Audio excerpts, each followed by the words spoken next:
Primera de Samuel, capítulo 7.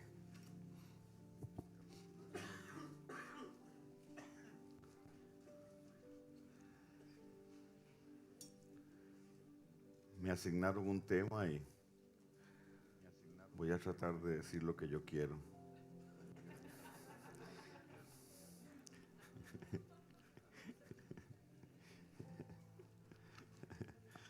No, el tema, el tema que se planteó para mí es un tema muy rico y, y me apasiona muchísimo porque del altar de adoración uno puede tomar, puede, puede coger para cualquier lado, ¿cierto?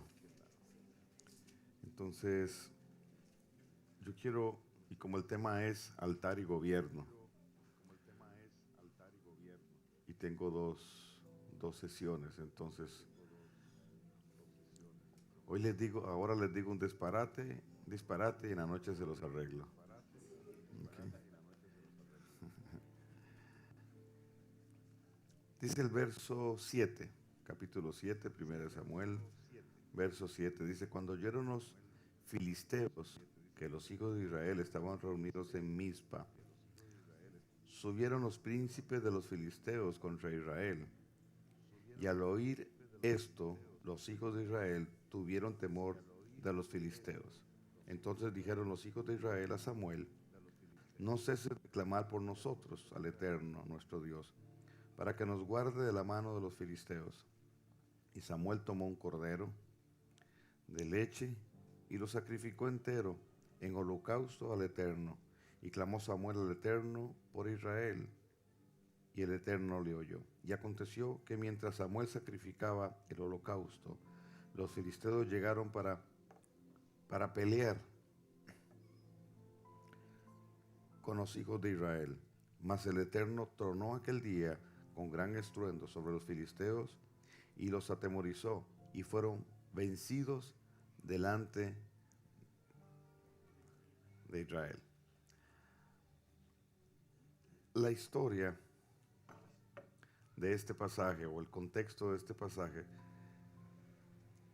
realmente es para mí impresionante, porque yo no encuentro otro acontecimiento como este en la Escritura.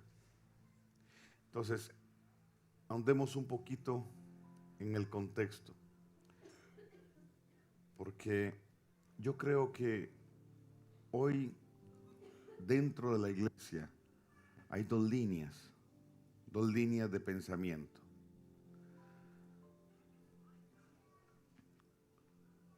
Y dos líneas de acción.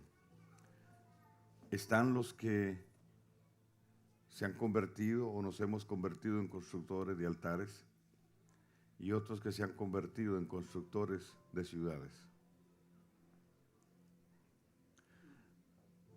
Si usted revisa, Abel construyó un altar y Caín mató a Abel porque el altar que él construyó fue de acuerdo a su corazón y Dios se agradó de su sacrificio. Caín construyó un altar de acuerdo a su corazón y Dios no se agradó de ese sacrificio. La mente de Caín estaba en otra cosa. Más adelante nos damos cuenta que Caín se convirtió en el primer constructor de ciudades. Ahora, y más adelante se lo explico, tenemos que entender que no es una ciudad así como nosotros la vemos. Ciudad es igual a sociedad. Entonces Caín se convirtió en el Señor entronado sobre esa ciudad. De esa misma línea de pensamiento viene Nimrod.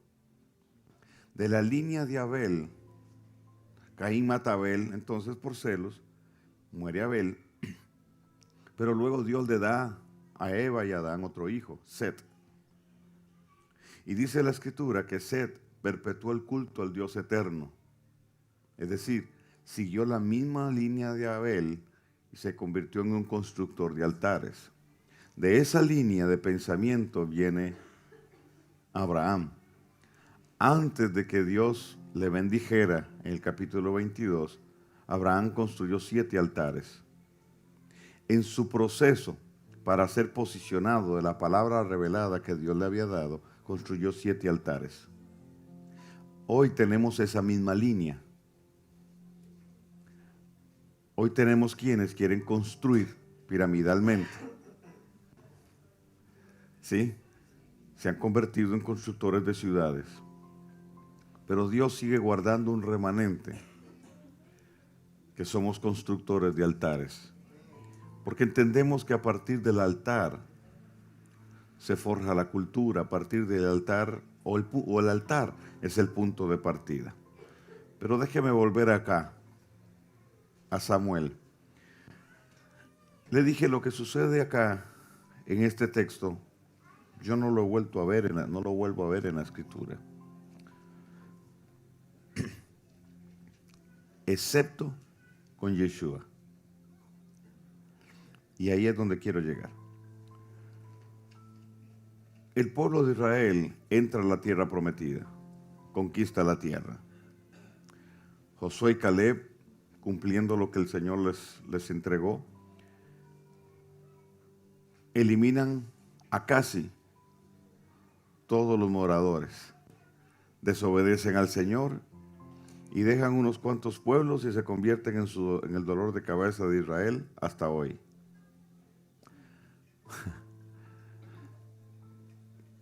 Luego de eso, Dios reparte la tierra, la divide y establece en principados o en las parcelas jueces.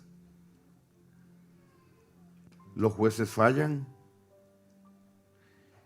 y el caos entra a Israel.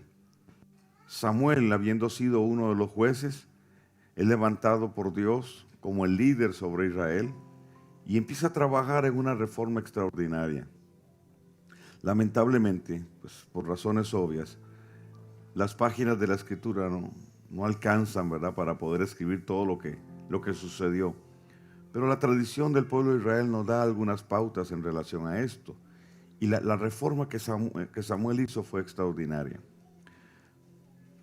Pero algo fue clave en su mandato. Si podríamos decirlo así, él tuvo un secreto que le dio el éxito. Empezando él su mandato, le dan aviso de que los filisteos vienen. De que los filisteos vienen a atacarlos. O sea, es el recibimiento para la transición de gobierno de Israel. Para un líder que empieza, y era joven Samuel. Entonces, para amedrentarlo, para que, ¿verdad?, empiece con fundamento falseado, deciden atacarlo. Y Samuel hace algo extraño. A ver, haga de cuenta de que usted es parte del pueblo de Israel y que usted es del ejército de Israel. Entonces suenan los chofarot, hay anuncio de que los filisteos vienen a atacarnos y le dicen al rey. Lo lógico es que inmediatamente Samuel le diga al ejército, prepárense. Pero Samuel no hace nada de eso. Lo que Samuel hace es ir al redil y toma un cordero de leche y se lo lleva al altar. Estratégicamente, o sea, desde una perspectiva militar, ¿verdad? Eso es una locura. Los enemigos acérrimos de Israel vienen a atacarlos.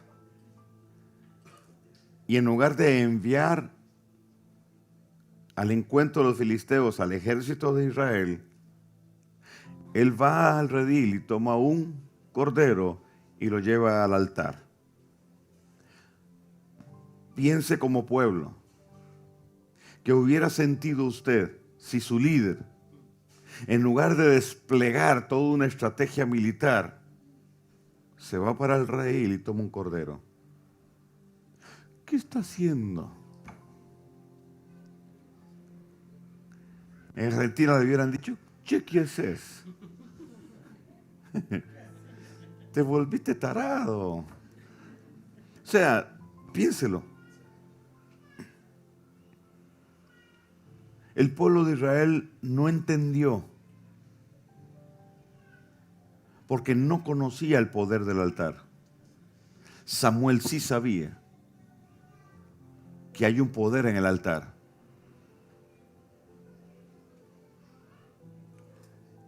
Que la forma de afirmar el gobierno es a través de la intervención divina. La forma de afirmarse en una ciudad es a partir del altar que generará el gobierno.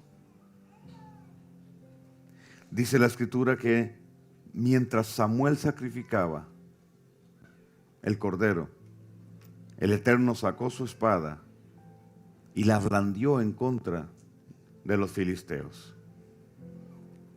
Y los venció. Los venció el Dios eterno. No los venció el ejército de Israel. No fue el brazo del hombre. No fue el brazo de carne. Fue Dios quien los venció. Ahora, lo extraordinario de esto es que a partir de ese acontecimiento, por 40 años, los filisteos no pudieron acercarse a la tierra. O sea, los filisteos no invadieron Israel. Me imagino que lo pensaron, me imagino que a lo mejor lo intentaron, pero no lograron penetrar. Israel tuvo 40 años de paz, estando Samuel al frente. Póngase a pensar en qué fue lo que sucedió ahí.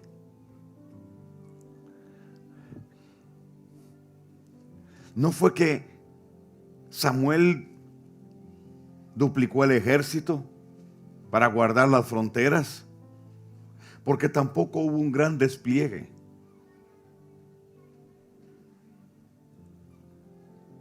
Quiere decir que a partir del altar se generó una especie de campo de fuerza que rodeó la tierra de Israel y le impidió a los filisteos acercarse. Tiempo después, cuando el pueblo quiere un Dios, un gobernador, un rey como los demás pueblos, es decir, su modelo fueron los paganos, quebraron aquel principio.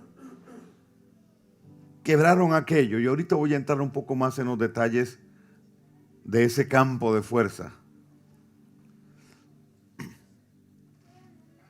Cuando establecieron a Saúl, entonces los filisteos entraron y Saúl tuvo que hacer alianza con ellos, entró en contratación con ellos,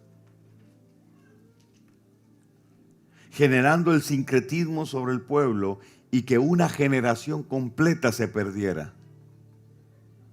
Luego tuvo que venir David para deshacer lo que Saúl había hecho y retomar lo que Samuel había establecido.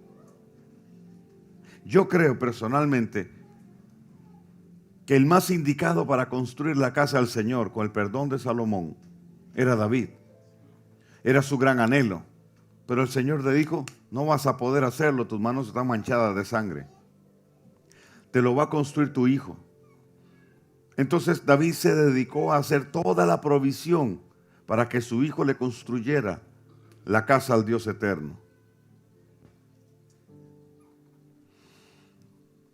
Salomón fue todo lo sabio que usted quiera, pero en mi opinión no conoció el poder del altar.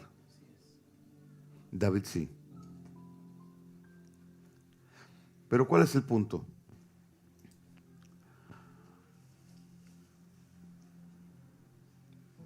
Cuando Saúl empieza a perseguir a David, en un momento determinado David se esconde en Ramot de Galaad.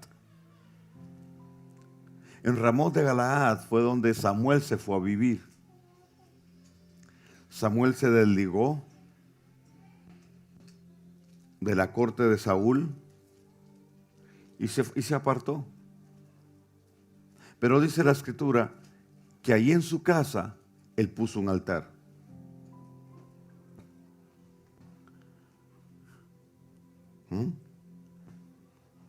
Y él hacía sacrificios ahí.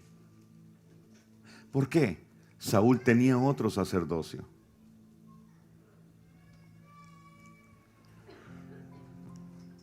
David se esconde en Ramón de Galaad y cuando Saúl sale a su encuentro, envía varios destacamentos y cuando los hombres cruzan la frontera, tocan tierra de Ramón de Galaad, ni siquiera llegaron a la casa de Samuel. Nos dice que tocaron tierra de Ramón de Galaad, profetizaron. Y Saúl dice, no, esto lo voy a hacer yo. Y él se va. Y cuando él entra, toca tierra de Ramón de Galaad, cruza la frontera, él empieza a profetizar. Ya Dios lo había desechado. Y él empieza a profetizar. Lo mismo que le sucedió a todo el territorio de Israel con Samuel y el altar, ahora le sucede a la casa de él y su propiedad. El territorio que Dios le había asignado a Samuel para vivir estaba cercado bajo el mismo principio, un altar. Del altar se generó un radio de influencia que fue llenado por la gloria de Dios. Y la unción del lugar se estableció sobre todo ese territorio. Y dice la escritura y la tradición oral que Samuel mantenía el fuego del altar encendido día y noche. Entonces, mientras hubo un altar encendido, Israel fue guardado. Mientras hubo un altar encendido, la casa de Samuel, su vida, fue guardada de la ira de Saúl. Mientras haya un altar encendido, habrá una luz en la ciudad. Mientras haya un altar encendido, habrá una luz en la nación. Entonces lo que Dios está buscando es quién construye un altar, para que a partir del altar, entonces Él pueda definir una jurisdicción que Él llene con su gloria.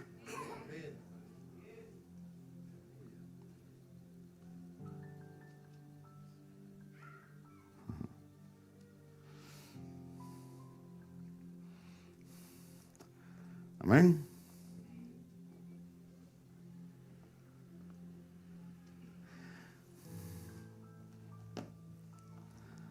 Ok.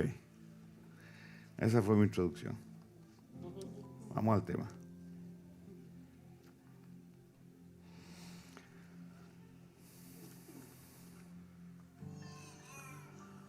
Cuando una generación quiere volver a los principios de Dios, cuando una generación entiende que hay ciertos principios o ciertas verdades que ya no son parte de y quiere volver a ellas, inevitablemente se tiene que dar la destrucción de mitos. Es necesario romper una serie de paradigmas para que aquella verdad se establezca. Porque el poder del desplazamiento se da de lo negativo y de lo positivo. Entonces, nuestra historia, la historia de la iglesia, podemos ver esto bien plasmado. Después del siglo primero y medio, empieza la estrategia del enemigo para desplazar principios, conceptos, para afectar una vivencia. Si se desplaza una idea, siempre se va a sustituir con otra. No queda el espacio vacío. Si remueves una idea, otra va a tomar lugar. Si una persona cambia de opinión es porque tiene otra. Si una persona cambia una idea es porque tiene otra que la sustituya. El trabajo del enemigo entonces ha sido sustituir, cambiar, desplazar principios para establecer los suyos. Lo querramos o no, lo entendamos o no, nosotros somos el producto, y digo en términos generales, el producto del poder del desplazamiento de ideas, conceptos y principios que el enemigo ha hecho. Somos el producto de la estrategia del enemigo, que logró a través de todos estos años, ya casi un poquito más de 2000, desplazar pensamientos. Entonces, una de las formas de ver la Escritura, y sobre todo lo que más llaman el Antiguo Testamento, es como algo que sucedió. Sí sucedió, es verdad, eso pasó, pero hasta ahí. Entonces, no hay una trascendencia porque solo se ve como historia. Entonces vamos al mal llamado Nuevo Testamento. Y entonces se ve toda la dimensión del reino ahí, pero eso fue para aquel momento. Entonces se han tomado principios griegos como el cesacionismo para decir que sí, todo eso fue para aquel tiempo nada más. Entonces profetas sí en aquel tiempo, apóstoles sí en aquel tiempo, pero pastores sí hay hoy, pero apóstoles no, profetas no hay hoy. No hay tal cosa como dones. No hay tal cosa como los dones del Espíritu. Eso cesó. Toman de Grecia también el dispensacionalismo. Dividir la historia en dispensaciones, en períodos. Dispensación de la creación, dispensación de los patriarcas, dispensación de la ley. Eso es griego. Eso no nació en el seno de la iglesia. Platón, Aristóteles, Sócrates siguen dando cátedra en la iglesia.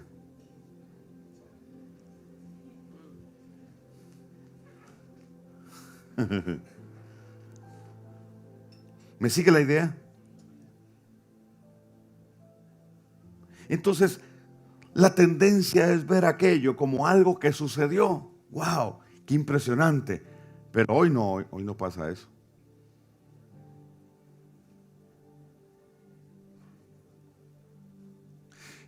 Y nos limitaron a una dinámica raquítica, perdónenme. Y con esto no quiero menospreciar lo que se ha hecho. Pero en relación a lo que podría ser, es raquítica.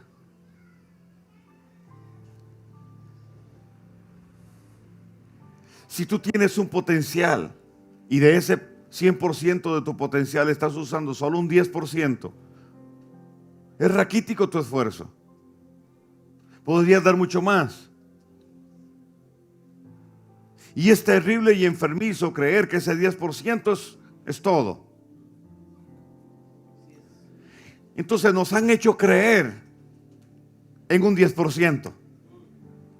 Nos han hecho creer que aquello que sucedió allá fue allá, pero hoy en tiempo moderno, porque como estamos en el siglo XXI, ya esas cosas no suceden.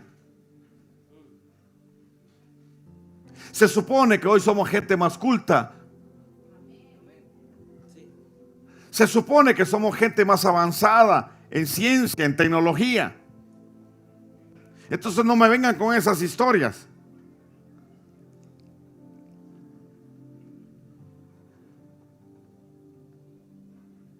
Sí, el poder del altar, pero con Samuel, pero hoy no.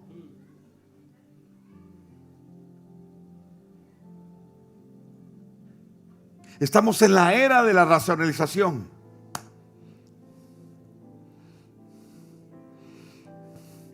Estamos en la era de Acuario.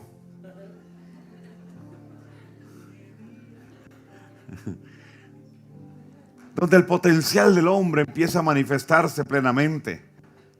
Donde la capacidad del hombre empieza a ensancharse. Donde el hombre empieza a adquirir conciencia de que es Dios.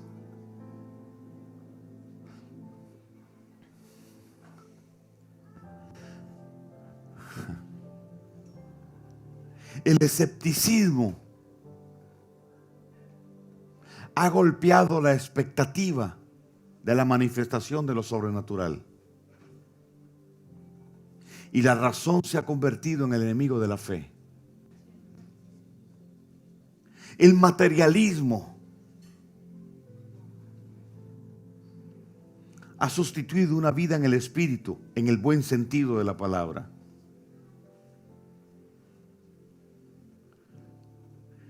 Estamos en la era de la ciencia, donde todo tiene que ser comprobado. Estamos en tiempos modernos, donde ya no creemos en mitos ni leyendas. Y para algunos, y lamentablemente dentro de la iglesia, dentro del pueblo de Dios, todo esto, todas estas manifestaciones son mitos, son leyendas. Cada país en su folclore tiene leyendas, ¿no es cierto? Entonces a mí pequeñito me contaban leyendas de esas. Algunas de terror, algunas no.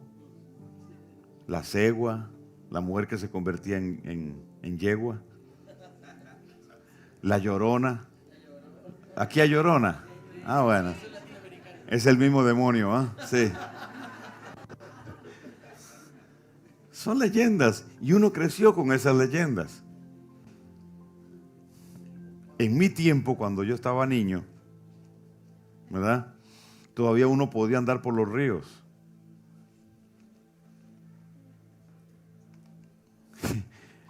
Y cuando empezaba a oscurecer, ya uno quería salir corriendo porque decían que la llorona salía en la noche, porque salía a la orilla de los ríos buscando a sus hijos. Pero crecimos con esas leyendas. Para algunos, la Biblia es un libro de cuentos, leyendas. Porque si usted y yo no creemos lo que está aquí, y no creemos que esto que está aquí sigue teniendo vigencia porque son principios, que hay un principio detrás de lo extraordinario que vivió Samuel, que sigue vigente, que la palabra tiene vida mientras el Dios de la palabra lo tenga. Si nuestro Dios tiene vida su palabra. Y si la palabra tiene vida, es vigente. Y si es vigente, lo que sucedió ayer sucederá hoy. ¿Qué es lo que Dios está haciendo, a mi entender? Levantando una generación que se deje desplazar, que permita que el Espíritu de Dios, a partir de la verdad revelada, desplace todo eso viejo. Todas esas ideas que nos han metido, todos esos conceptos que, aunque usted no se sentó a aprenderlos, están ahí, están en el ambiente, vienen generaciones.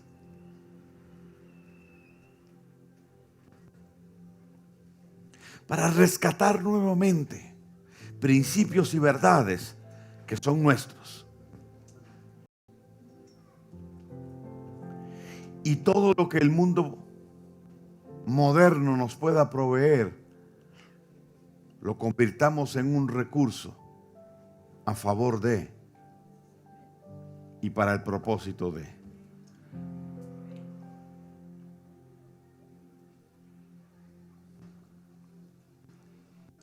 Si bien es cierto,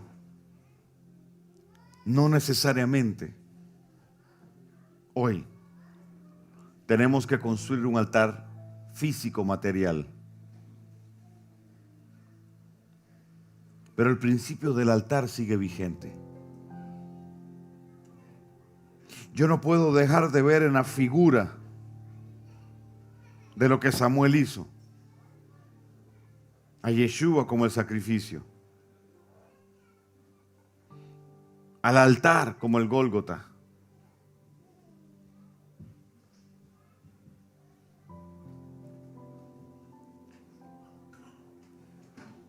Y su influencia sobre la atmósfera y el ambiente en un lugar.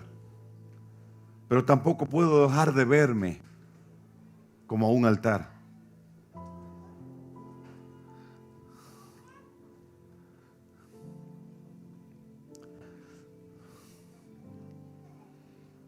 Ok.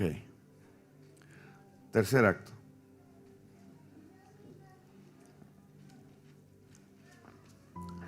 Alrededor de un altar se generan varias cosas. Número 1, una atmósfera. Número 2, un ambiente.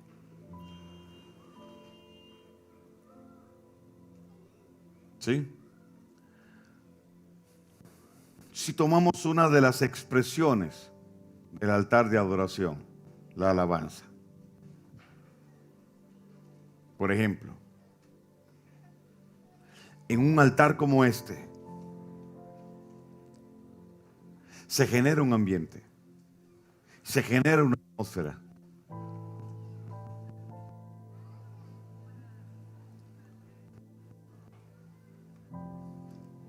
En Apocalipsis 21,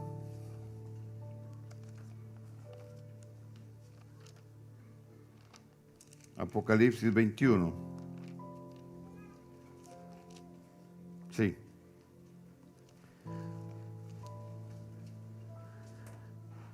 Juan está describiendo lo que está viendo. O sea, escribe de lo que vio. A veces nosotros, bueno, también es información que nos han dado. Vemos el Apocalipsis como el libro del futuro. Le voy a dar mi perspectiva del Apocalipsis. Luego usted se queda con lo que Michael le diga. Porque si él corrige lo que yo dije, aunque esté equivocado, pues es el padre de la casa. Yo no veo Apocalipsis como un libro del futuro. Yo me veo en medio del cumplimiento del libro de Apocalipsis. Porque dice en los primeros capítulos, habla del libro y está sellado. Y dice, y no se halló nadie digno de abrir el libro y de romper los sellos, hasta que aparece el Cordero de Dios. Eso va a suceder o ya sucedió. Entonces yo veo a Daniel. Dios le dice a Daniel, cierra y sella las palabras de este libro hasta los tiempos del fin. ¿Y cuáles son los tiempos del fin? La expresión los tiempos del fin la usaban los profetas para referirse al día de Yeshua. Igual la expresión y después de esto. O en aquellos días, como dice Amós, los días del Mesías. Quiere decir entonces que cuando el Mesías resucitó y se sentó a la diestra del Padre, empezó el proceso de abrir el libro, rompiendo los sellos. Estamos ahí, ¿cierto? Entonces Juan dice, y yo Juan vi la ciudad, la nueva Jerusalén, descender del cielo. ¿Va a descender o está descendiendo? Está descendiendo. ¿Cuándo la vio él? En su tiempo. En su tiempo la vio descender. Vio que estaba descendiendo. Él no dijo, y vi la ciudad que estaba pronta a descender. Dijo, la vi que está descendiendo. Eso tiene que ver con el reino. Y Yeshua dijo, el reino de los cielos.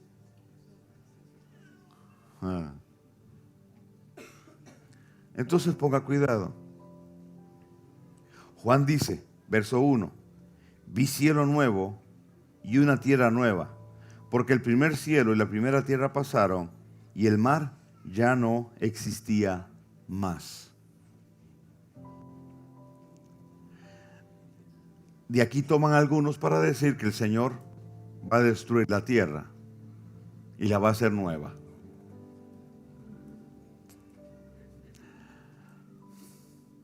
Yo no creo que mi padre y tu padre, que nos heredó esta tierra, la destruya para darnos una nueva. Yo creo que Él tiene el poder para redimirla. Pero en el buen entender, cielo es igual a atmósfera y tierra es igual a ambiente. Entonces, y vi una atmósfera nueva y un ambiente nuevo.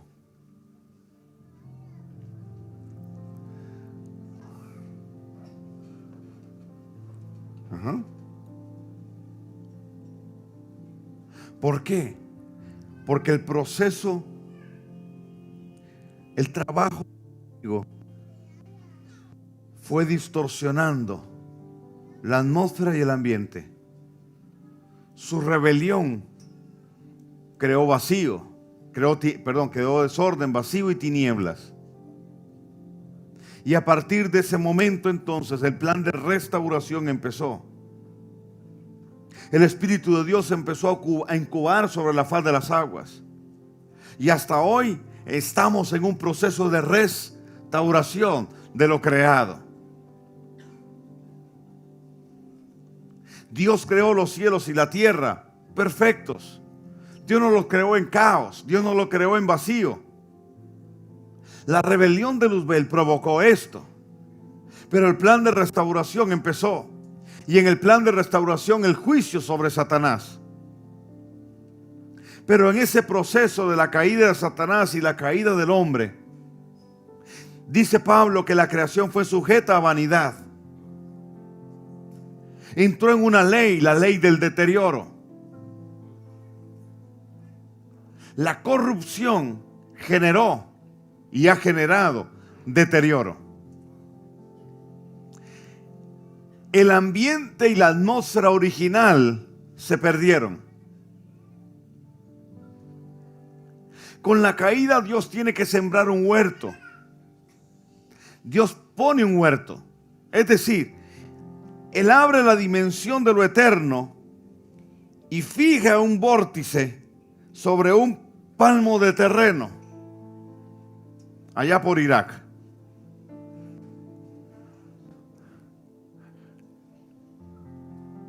Pero eso es una pequeña muestra de lo que será el reino, pero también una muestra de lo que fue.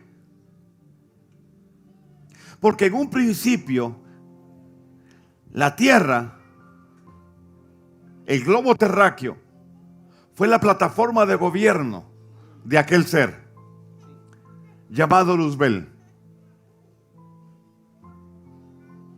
que ahora no es Luzbel, solo es Bel. Perdió la luz.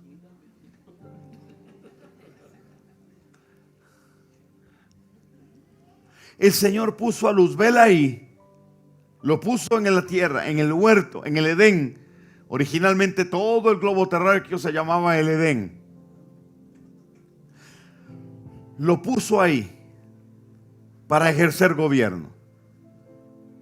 Lamentablemente la Escritura no nos profundiza en el hecho de qué es lo que hacía él. Lo cierto es que se le dio una tercera parte de los ángeles, y sus principales ángeles fueron colocados, posicionados en palmos de terreno llamados principados en este globo terráqueo. Deuteronomio 32, 18 nos lo dice en el original. El Señor repartió la tierra y se la dio a los hijos de Dios. ¿Quién es ese tercio de los ángeles?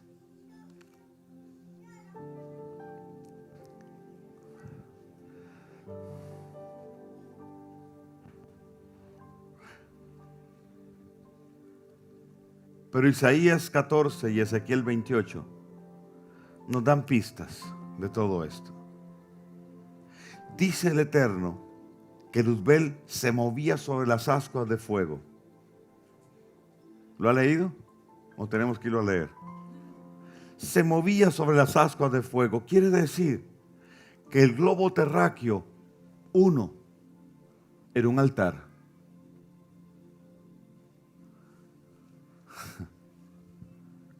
Y dos, era una plataforma de gobierno. Porque luego cuando Luzbel cae y Dios planta el huerto y pone a Adán ahí, es claro que el Edén ejercía estas dos funciones. Un altar de adoración y una plataforma de gobierno. Cuando Yeshua muere, Roma enfatizó el madero, la cruz. Pero nosotros enfatizamos el altar, no la cruz. Lo importante es que Él murió en un altar, no que fue colgado de un madero.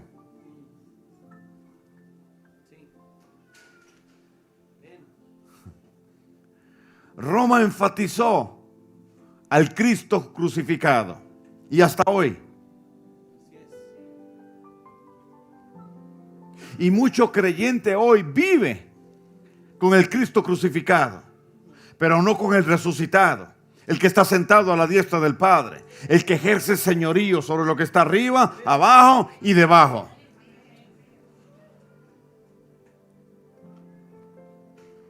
Porque mientras estés con el Cristo crucificado, serás preso de la religión. Cuando Yeshua muere en un altar, resucita y el Salmo 110:1 se cumple. Ven y siéntate a mi diestra hasta que ponga todos tus enemigos por estrado de tus pies. Amén. El madero perdió su función, pero el altar la sigue teniendo. Porque el altar es la plataforma para la silla de gobierno. ¿Ve dónde quiero llegar? Me devuelvo entonces. El globo terráqueo, un altar. Y una silla, oigo, una plataforma de gobierno.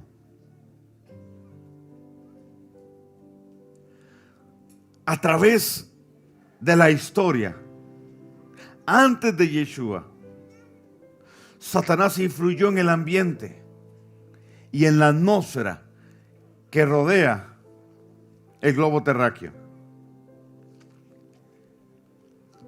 Su intención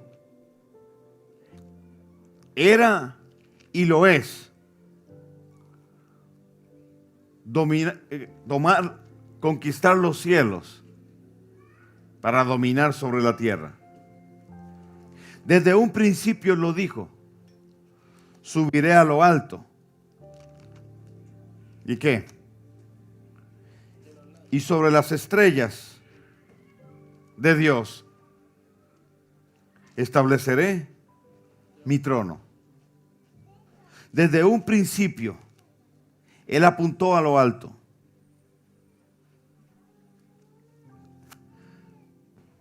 Para envolver el globo terráqueo con un velo como atmósfera para afectar el ambiente. Sígame, busque Isaías 25, rápido.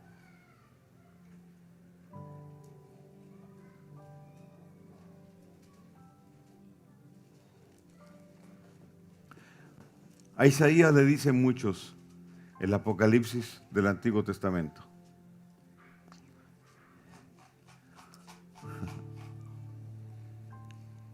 ¿Lo tiene? Verso 6 dice: y el Eterno, Elohei Tsebaot, hará en este monte a todos los pueblos banquete de manjares suculentos, banquete de vinos refinados, de gruesos tuétanos y vinos purificados. En mi opinión tiene que ver con las bodas del Cordero. Pero el verso 7 dice: y destruirá en este monte. ¿Cuál monte?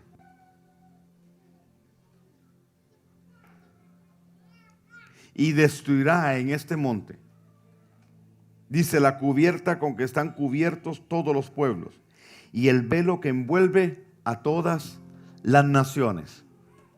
¿Cuál monte es? Es el monte de Sión. ¿Y quién es el monte de Sión? ¿Quién es el monte de Sión? Yeshua y nosotros. ¿Me sigue? Dice: y destruirá en este monte. Pero la palabra hebrea no dice necesariamente monte como usted y yo lo entendemos, sino lugar elevado. Vamos. Está hablando entonces de un altar. Y destruirá en este altar. Dice, la cubierta con que están cubiertos todos los pueblos. Sí, atmósfera. Y el velo que envuelve a todas las naciones. Digo, ambiente primero y ahora atmósfera. Está hablando del velo de Jezabel. Está hablando del dominio de la reina del cielo. Está hablando de una estrategia de estupor, cuya intención es bloquear la revelación divina, bloquear la incursión del tercer cielo y la dimensión de lo eterno acá abajo.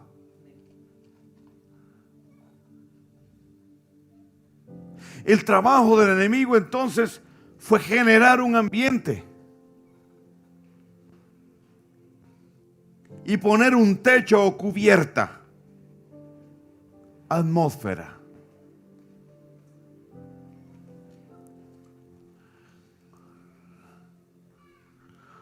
Les voy explicando bien.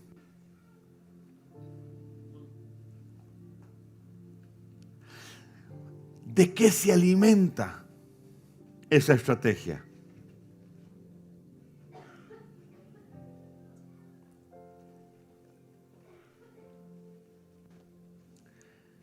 De un altar.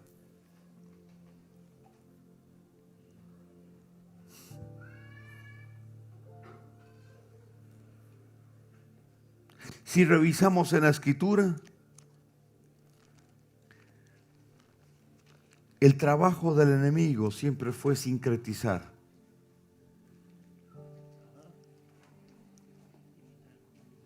Mezclar para invalidar. Mezclar para utilizar.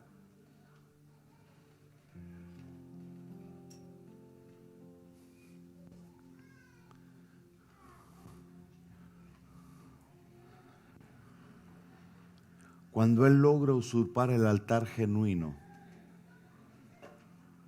entonces genera la influencia que él quiere.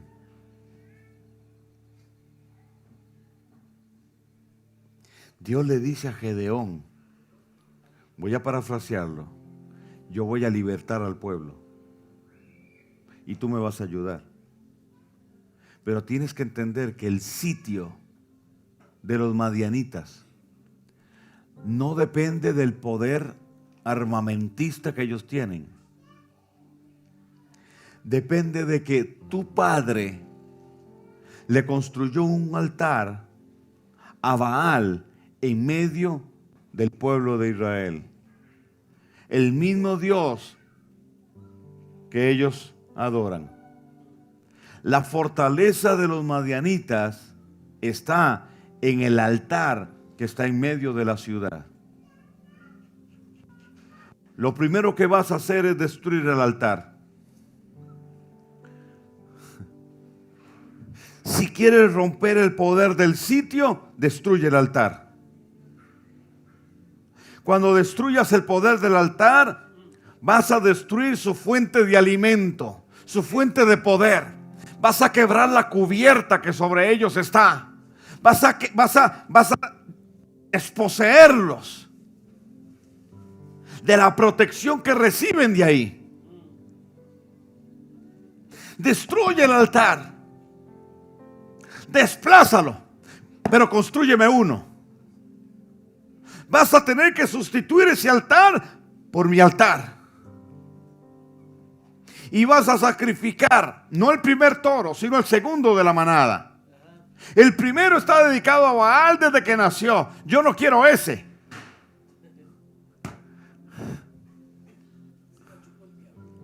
Si ese lo chupó el diablo, ya no. Ya cuando se le caía a uno algo, ya lo chupó el diablo, no se lo puede comer.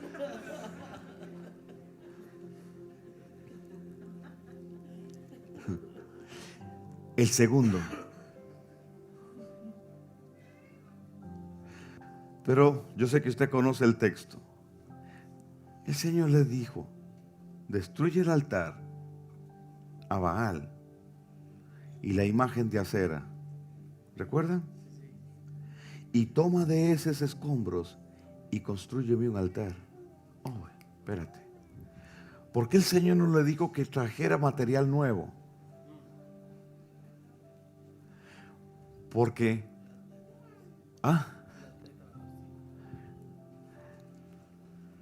ahí hay un simbolismo extraordinario. La acera es la reina del cielo, la diosa de la bóveda celeste.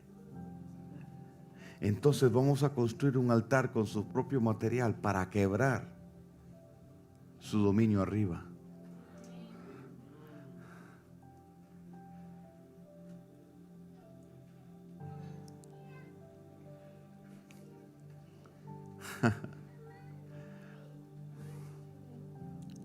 Luego vino la batalla territorial. Y Dios no necesitó 32,000 hombres, solo 300 para la victoria. Y un acto profético extraordinario. El sonido de los chofarot y las vasijas recalentadas por el fuego, tapadas, que generan un gas que a la hora de lanzarlas suena como una bomba. Eso fue todo.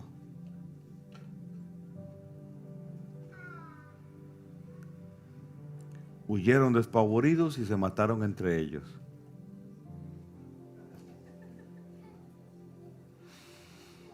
Cuando el ambiente que le sirve de camuflaje al enemigo cambia y se vira en su contra, Satanás se confunde.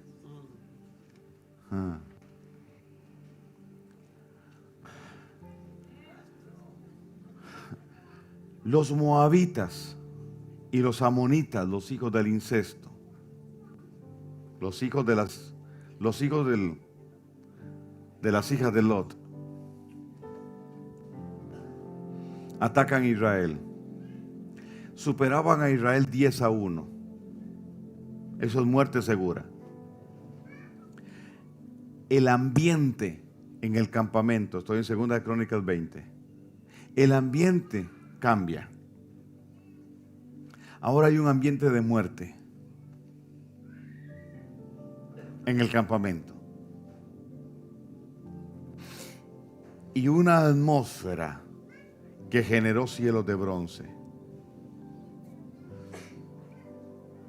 La muerte es inminente.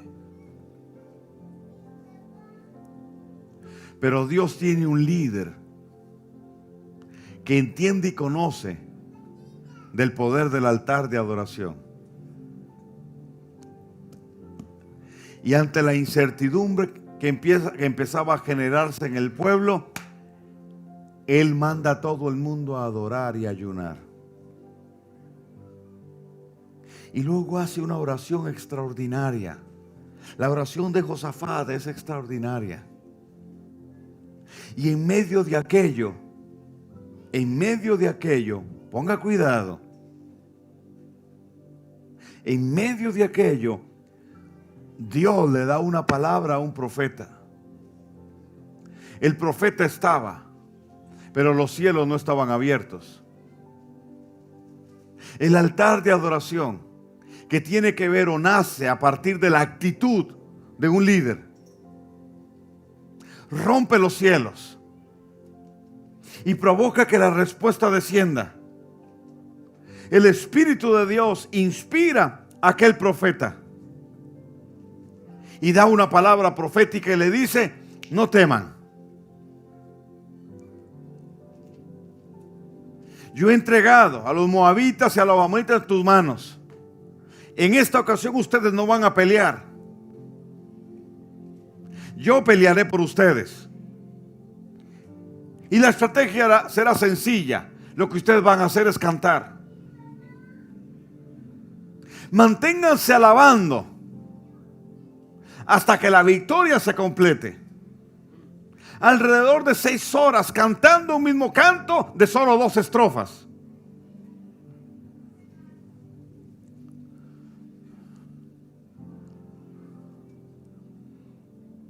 Y hoy en algunos lugares la gente se queja, hay que siempre cantar lo mismo.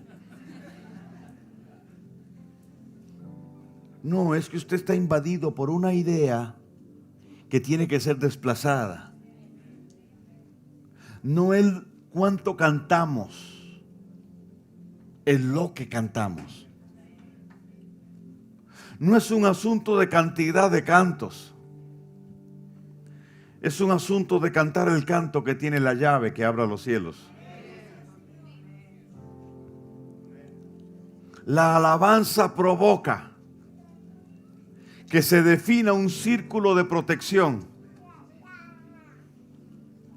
y que los cielos sean horadados. Su canto fue sencillo: glorificar al Eterno, porque para siempre es su misericordia.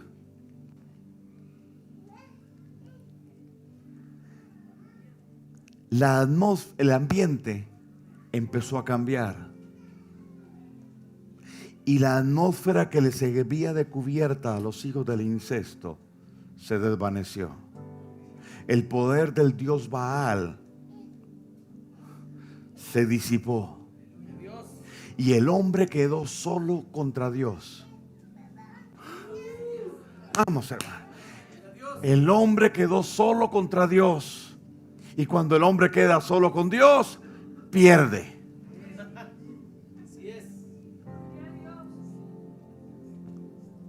David.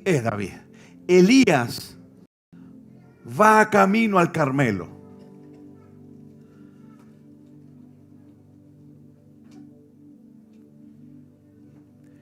El ambiente y la atmósfera es contraria al pueblo.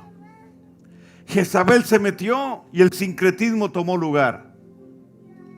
Acab le cedió el espacio a Jezabel. Sacrificó en la mesa de Nacor lo profético y trascendental por lo temporal y pasajero, la viña de Nabot.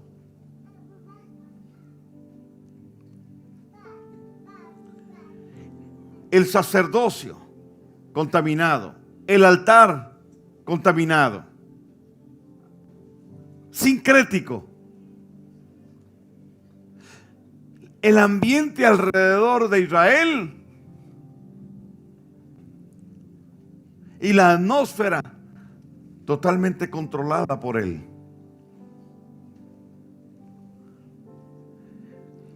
El ritmo de marcha se detiene. Entonces Dios le dice a Elías: vamos a confrontar lo que está sucediendo. En este orden: a Baal, a Acab y al pueblo.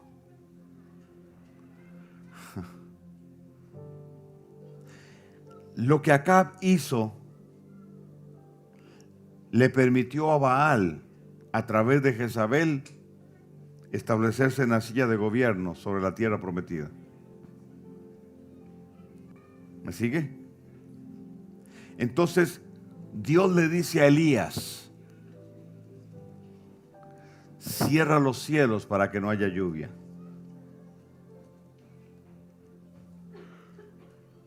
Luego confronta a Acab y luego al pueblo.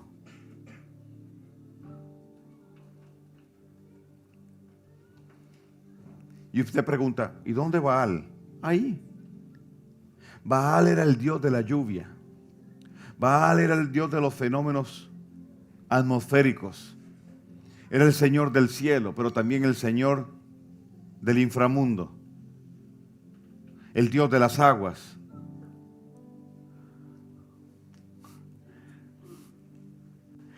El pueblo de Israel entendía que la lluvia venía por causa de Baal. Entonces Dios le dice a Elías: vamos a confrontar primero a Baal. Cierra los cielos para que no haya lluvia. Lo primero que hace es quitarle a Baal su poder. La autoridad que usurpó no la tendrán más. Yo vengo bajo la jurisdicción del cielo.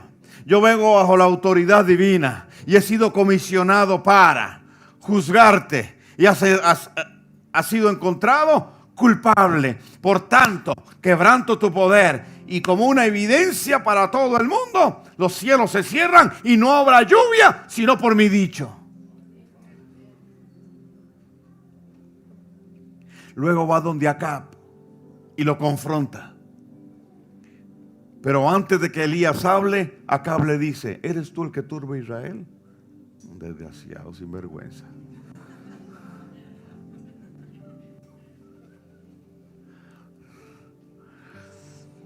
Siempre que un líder está bajo la influencia de la atmósfera y el velo jezabélico, otros son los culpables, nunca él.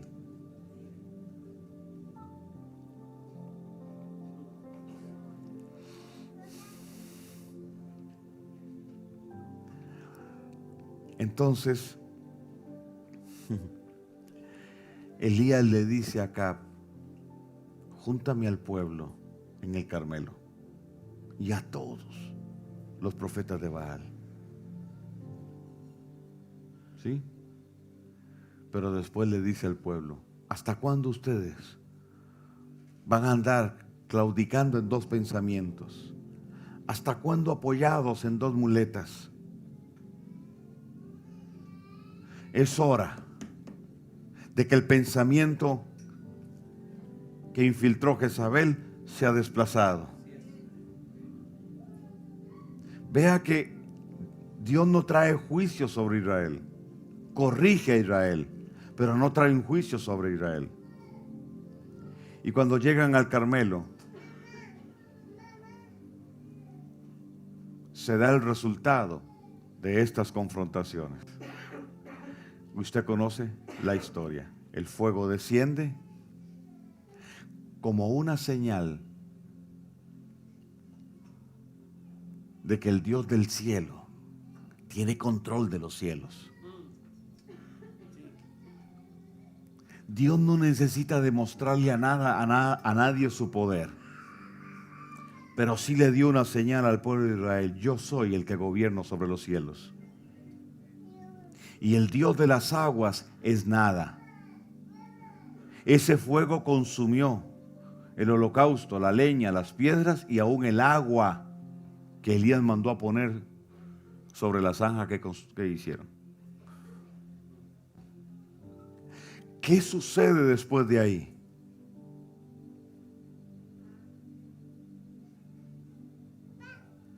Después del poder del altar, se establece la silla de gobierno. Lo que sucedió en ese altar, en ese monte, provocó que Jehú pudiese sentarse en la silla de gobierno de Israel.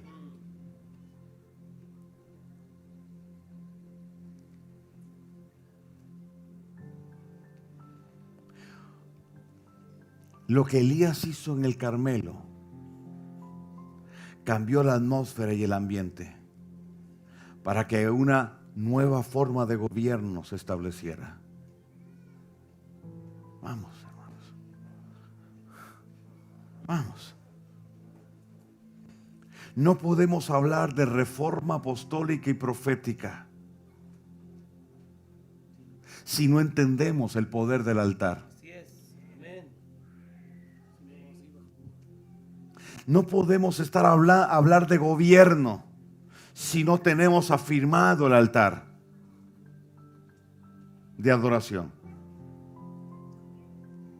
El énfasis del Señor ha sido adoración de una manera extraordinaria en los últimos 10 años, sobre todo. Pero yo me pregunto, y hablo en términos generales, Michael, ¿habremos entendido lo que Dios está enfatizando? Sigo viendo en uno y otro lugar líderes, no personas, no, el creyente promedio, no, líderes. Los sigo viendo interpretar adoración como alabanza. Y establecemos el altar de adoración. Sí, fuimos a cantar.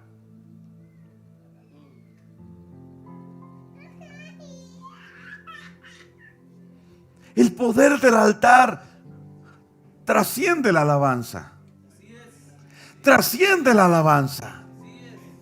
El poder del altar va a generar un ambiente. Va a generar una atmósfera.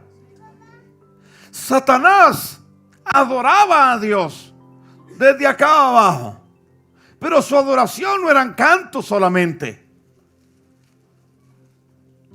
Su adoración tenía que ver con gobierno también.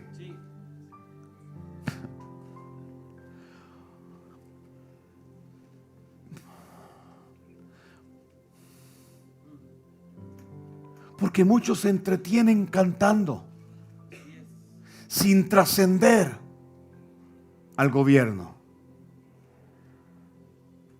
El altar de adoración nos está dando un fundamento para poder rescatar verdades, pero también para destruir mitos.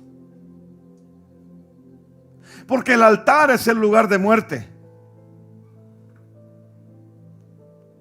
No puede levantarse algo genuino si no ha pasado a través del altar.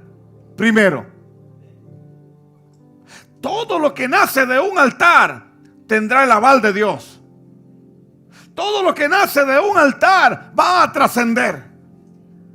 Todo lo que nace de un altar va a generar un poder de transformación en el ambiente y en la atmósfera. El altar provoca que los cielos se abran. El altar provoca que las circunstancias se vean afectadas. Así es.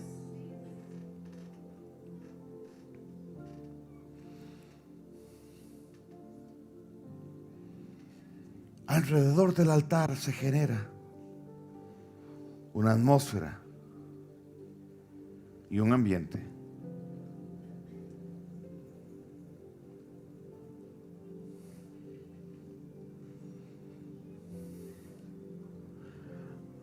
Alrededor del altar se establece un sacerdocio.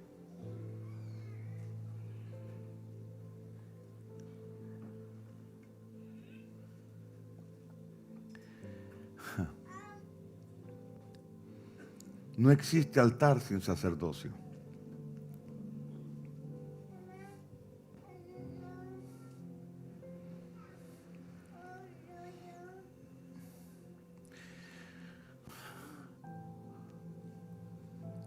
Pablo es impresionante. El apóstol Pablo es impresionante. De verdad que el tipo tenía 7 estrellas. Olvídese.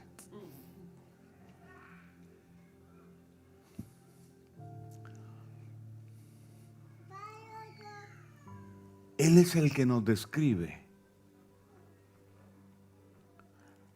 la transición del altar.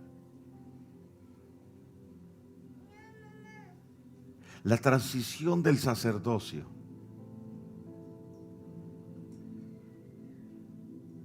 para la transición del gobierno.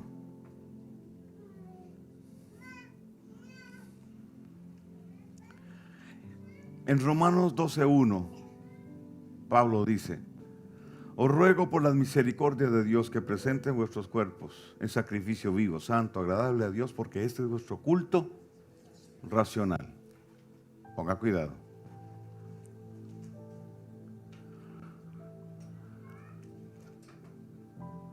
Dice que nosotros somos el sacrificio, un sacrificio vivo. ¿Sí? Pero dice también, ustedes presenten sus cuerpos. Era el sacerdote el que presentaba el holocausto. Está implícito entonces que somos sacerdotes. Pero como ya no estamos en el sacerdocio arónico, sino que estamos bajo un nuevo orden sacerdotal, que es el de Melquisedec, ya no presentamos animales, nos presentamos nosotros mismos. Usted tiene la autoridad para presentarse a sí mismo como un sacrificio, no para presentar a su hermano.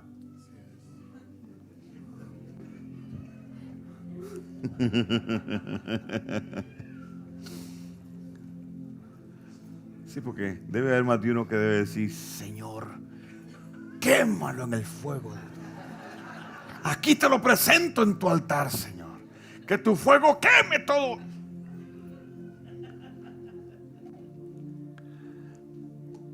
Somos el sacerdote, somos el sacrificio y somos el altar.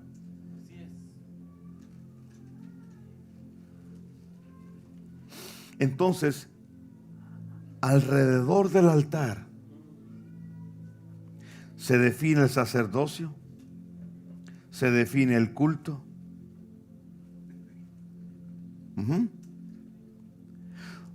Entonces, usted y yo no solo somos sacerdotes, no solo somos altar, no solo somos el sacrificio, no solo somos el templo, porque Pablo dice que somos también el templo, donde está el altar, donde se hace el sacrificio y donde oficia el sacerdote, sino que usted y yo somos un culto viviente.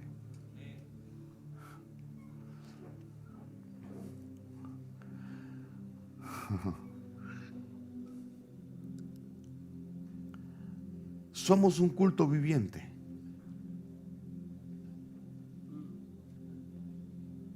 Cuando Dios pone a Adán en el huerto, solo le dice dos cosas: cultívalo y guárdalo. Guárdalo es mantenga esto en su estado original, no le cambie, no le altere. Aquí las sugerencias no valen, no hay buzón de sugerencias, Adán.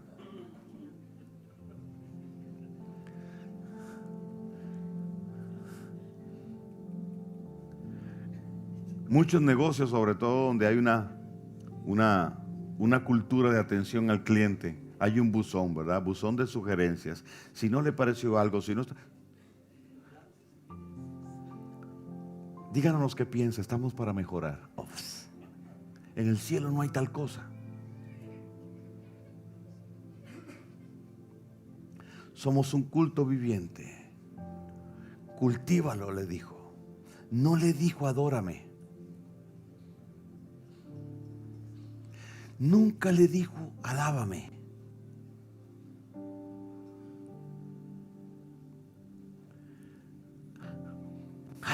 Adán estaba en el huerto. Era como estar en el mismo cielo. No le dijo cántame. No, porque en el cielo no hayan cantos.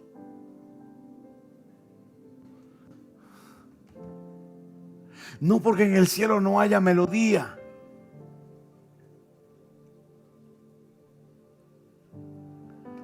sino porque Adán era un culto viviente.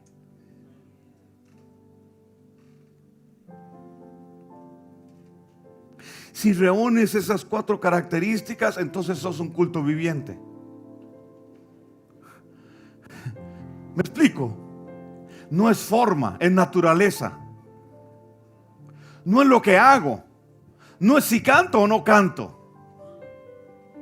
Es lo que soy, es mi naturaleza. La naturaleza nueva en nosotros vive rendida a Él. Entiende el principio de adoración. Vive rendida, lo exalta, lo glorifica. David dijo: mi carne no está dispuesta, pero mi espíritu sí está dispuesto. Nuestro espíritu, nuestro ser espiritual, sí decodifica los códigos de Dios. Nuestro espíritu puede caminar con Dios. Nuestro espíritu discierne a Dios. Nuestro espíritu se mantiene en comunión constante con Dios. Nuestra carne, naturaleza caída, es la que se desconecta. Las crisis que tenemos se dan ahí en la carnita. Y cuando hablo de carne no hablo de pecado. Digo naturaleza caída. Ahí es donde se dan las crisis existenciales. Ahí es donde nació el to be o not to be.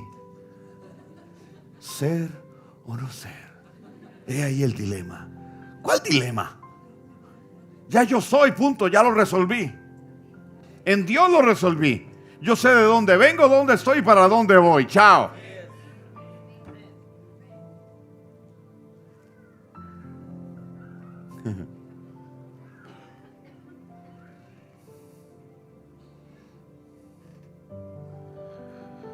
En naturaleza, la iglesia ha vivido haciendo un esfuerzo por ser lo que ya es, estorbando más bien que naturalmente aquello fluya. El problema es las cosas que arrastramos aquí en la mente, los paradigmas. Estamos llenos de formas y de formalismos. Nos inventamos un protocolo que nunca ha existido.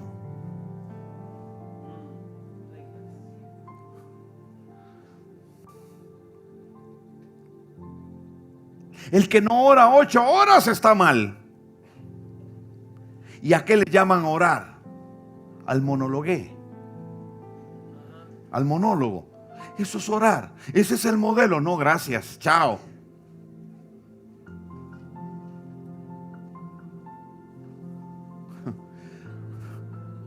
Porque si el modelo orar es hablar yo, no me sirve, porque lo que yo necesito es oír, no hablar.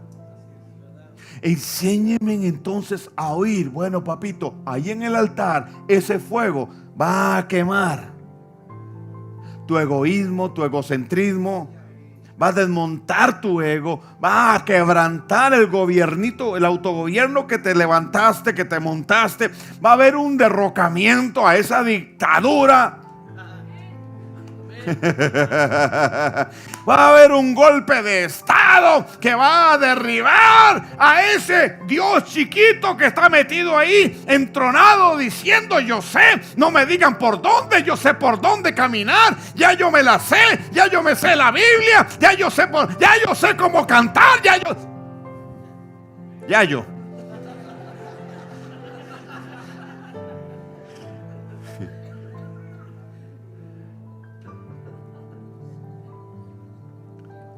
Aquel dijo: lo único que sé es que no sé nada. Bueno, sí, en eso sí estoy de acuerdo con él. Si usted quiere sentirse ignorante, ahí en el altar.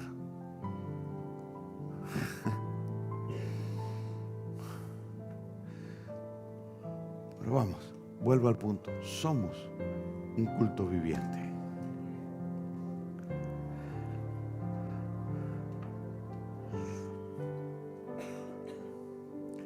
¿Qué es lo que perpetúa el culto?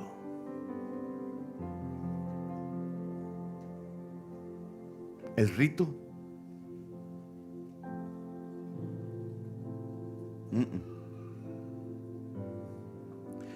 Lo que perpetúa el culto es la ideología.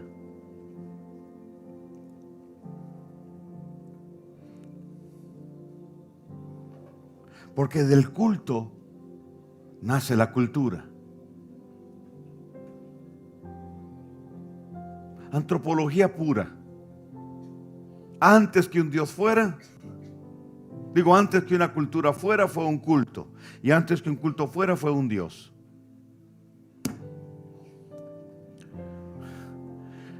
Lo quieran o no, lo acepten o no,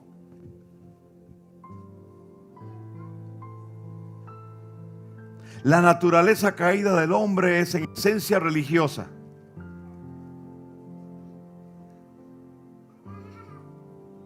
Porque la humanidad nació de un culto. Después de la caída,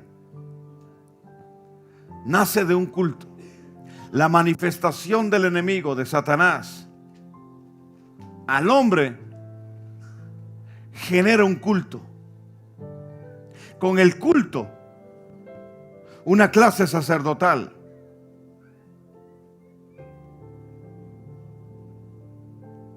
Un culto, un altar, un sacrificio, un templo, una clase sacerdotal. Chao. Alrededor del culto se forma una cultura. Y esas personas se vuelven dependientes del Dios. Porque hay un vacío de Dios en todo ser humano que tiene que ver con su origen. Entonces Satanás engaña y dice: yo lo lleno. Vacío de Dios. Como no pueden llegar directamente a ese Dios, necesitan de los sacerdotes. Entonces se vuelven dependientes del sacerdocio. Como ese Dios no es omnipresente, crean dependencia del sacerdocio, del templo. Del Dios, del sacerdote y del templo. Todas las civilizaciones antiguas nacen de esa manera. De ahí venimos. Pero al final, lo que ha prevalecido a través de los tiempos es la ideología, que es la que ha sostenido y alimentado todo esto. ¿Me sigue? Entonces, alrededor del altar se genera una ideología. En Dios, lo genuino se da de la misma manera. Lo de Satanás es una copia. Y por supuesto hay una perversión.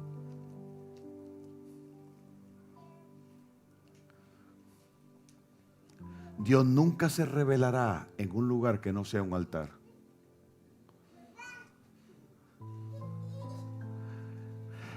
Ya no lo tenemos afuera, lo tenemos dentro.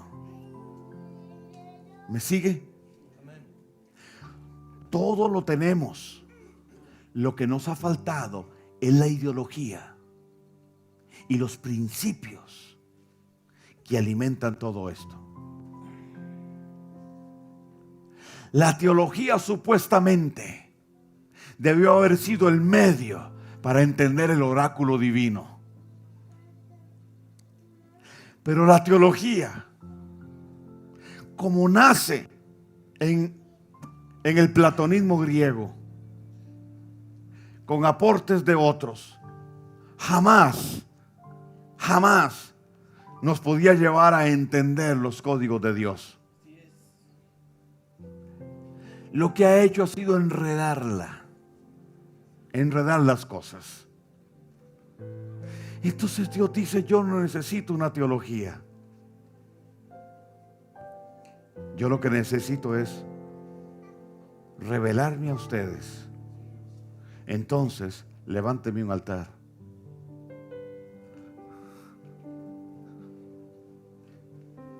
¿Me sigue?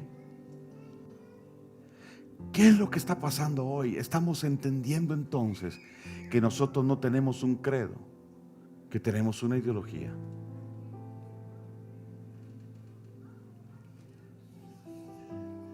Que no somos una religión, sino que somos una cultura.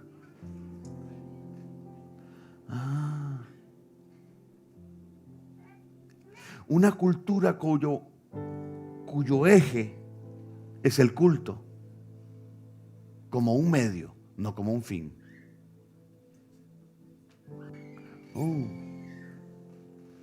Y entonces, ¿cómo perpetuamos ese culto? A partir de la ideología. ¿Qué nos ayuda en esa dinámica? La familia. ¿Quién nos guía en esa dinámica? Un padre. No un líder nominal, no un líder piramidal, un padre.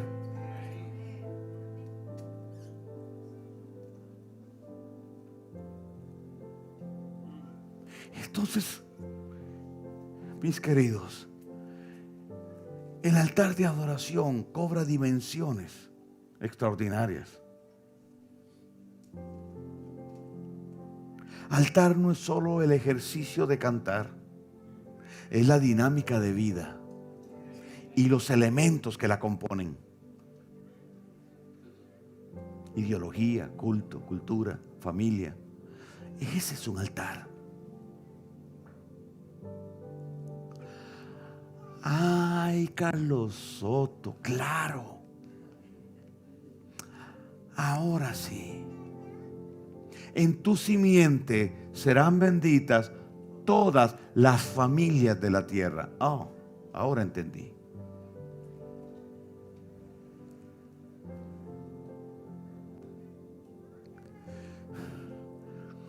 Querer atrapar todo eso y meterlo en 4 paredes y limitarlo a 2 reuniones o 3 por semana ha sido la peor trampa en la que el enemigo ha metido a la iglesia.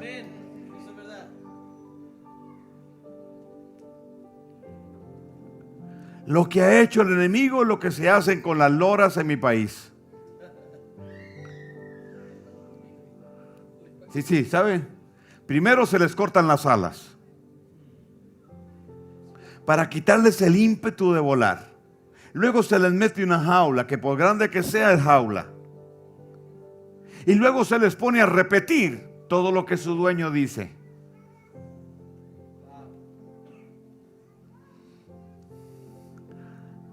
A ver, Lorita, diga amén. Amén.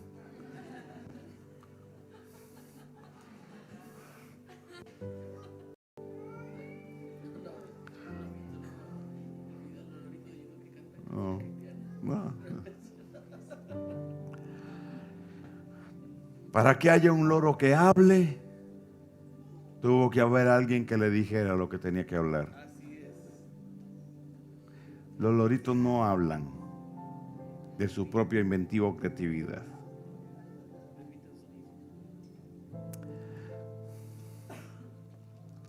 ¿Me sigue? Aquel Simón dijo, te reprendo en nombre del Cristo que predica Pablo. ¡Hurria, Lorita, hurria! Y el demonio dijo, a Pablo conozco, a Yeshua también, pero ¿usted quién es? Yo respondería, un lorito.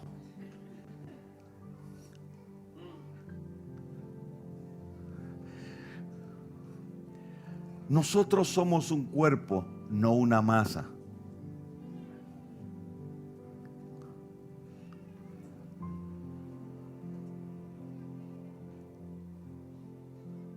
No somos clones. Tenemos un valor individual para Dios. Cada uno de nosotros en el cuerpo es importante, tiene un lugar, tiene un valor. La perversión de esto es tratarnos como masa, trabajar con estereotipos. Todos tienen que rendir lo mismo, todos tienen que producir lo mismo.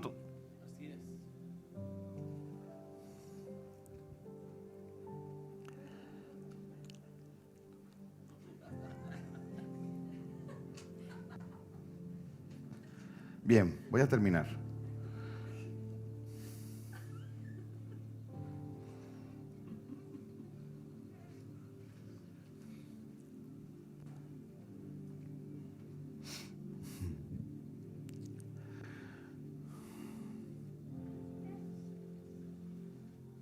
alrededor del altar,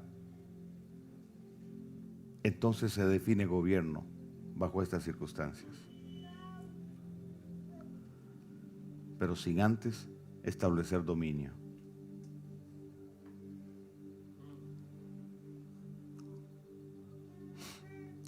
El punto es que nosotros venimos saliendo de una estructura y un sistema castrante de nuestro potencial. Estamos empezando a rescatar principios y verdades. Estamos en el proceso de desplazamiento de una idea por otra para poder generar un cambio de vivencia. ¿Sí? Pero en la medida que eso se vaya estableciendo, vamos a empezar a ver los resultados que aquí se han dado. Yo no creo en las recetas, pero hay recetas proféticas. Si yo empiezo a sumar aquí en la Biblia, yo tengo un resultado. Sumo proceso y tengo un resultado. Dice que en el aposento alto todos estaban unánimes juntos y de repente. Entonces todo el mundo quiere el de repente. No, espérese, estaban unánimes y luego juntos. Y por eso vino el de repente.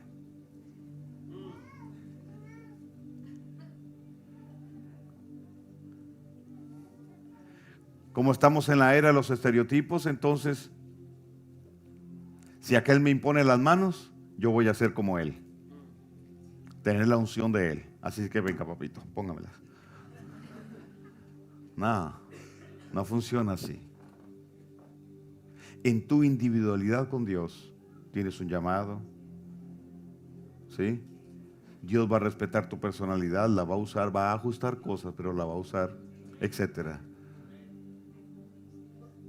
Entonces, tú serás distinto a los demás, pero bajo la actitud de ser uno, por la unanimidad.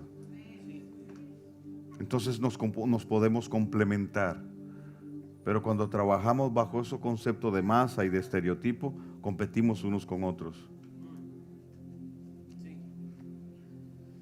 Yo tengo mi espacio, si Dios me llamó, yo tengo mi espacio. Nunca vas a usurpar tú mi espacio, nunca.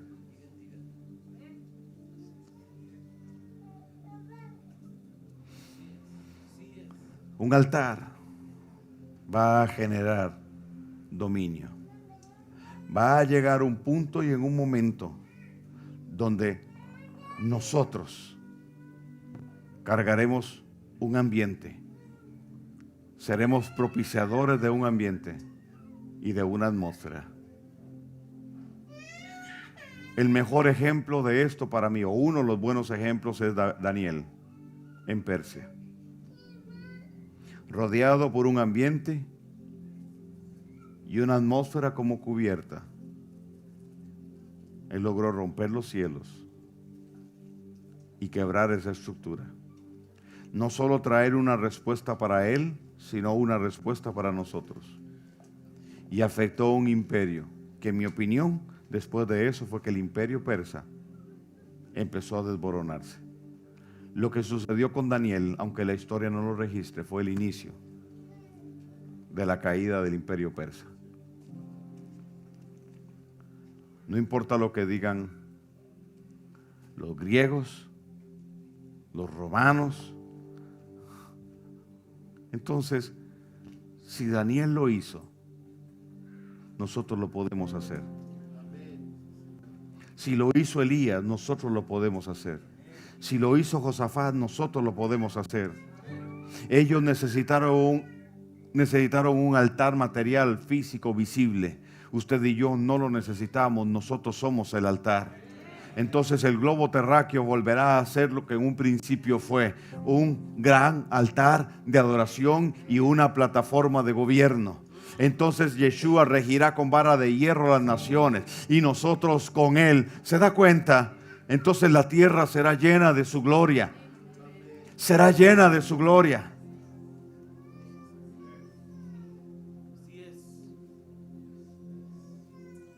El énfasis no es evangelizar, aunque no digo que está mal. No, hermano. Está bien evangelizar, no digo eso. Lo que va a cambiar las circunstancias es la gloria de Dios. Solo el altar atrae la gloria de Dios. La gloria de Dios rompe la atmósfera del enemigo y cambia el ambiente. Si usted camina con la gloria, será un transformador de ambientes, será un quebrantador de atmósferas. No importa qué tan pesado esté el ambiente, usted lo puede romper. Ya yo deseché hace rato el mito aquel de que necesitamos la alabanza para que rompa el ambiente y entonces luego viene la palabra. Y si no hay una buena alabanza, qué difícil es. Yo entiendo que todo lo que Dios hace parte de la palabra. Entonces es la palabra la que rompe.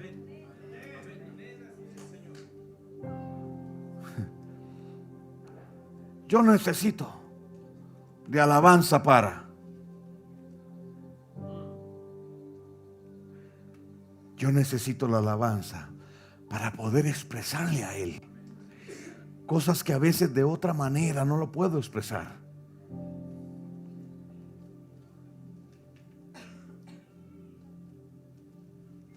Entonces yo digo, ¡ay, qué rico! Michael usa las palabras que yo quería usar y le pone música. ¡Wow! Me la facilitó. Entonces yo puedo desbordar lo que está adentro para Él. Pero no dependo de eso. Y si no tengo el CD, no importa, igual. ¿Me explico bien? Lo que rompe es la palabra. Y si tú la estás viviendo, estarás rompiendo donde quiera que vayas.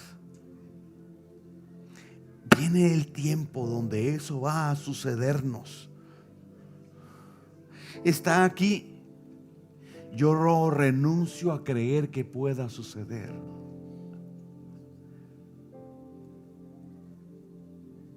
Yo maldigo toda estrategia del enemigo de escepticismo y someto todo pensamiento contrario a esto.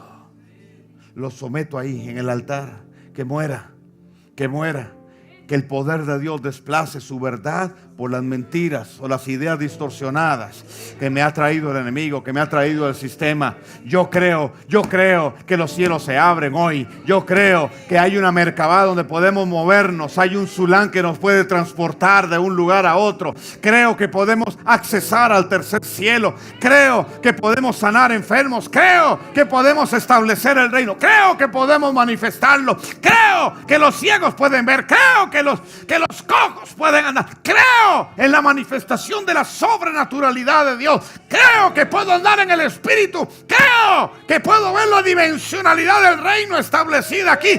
Creo que la nueva Jerusalén está descendiendo. Creo que todo eso se genera a partir del altar de adoración.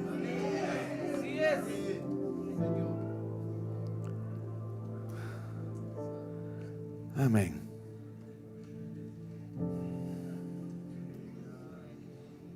Creo también que hay que alimentar el cuerpo.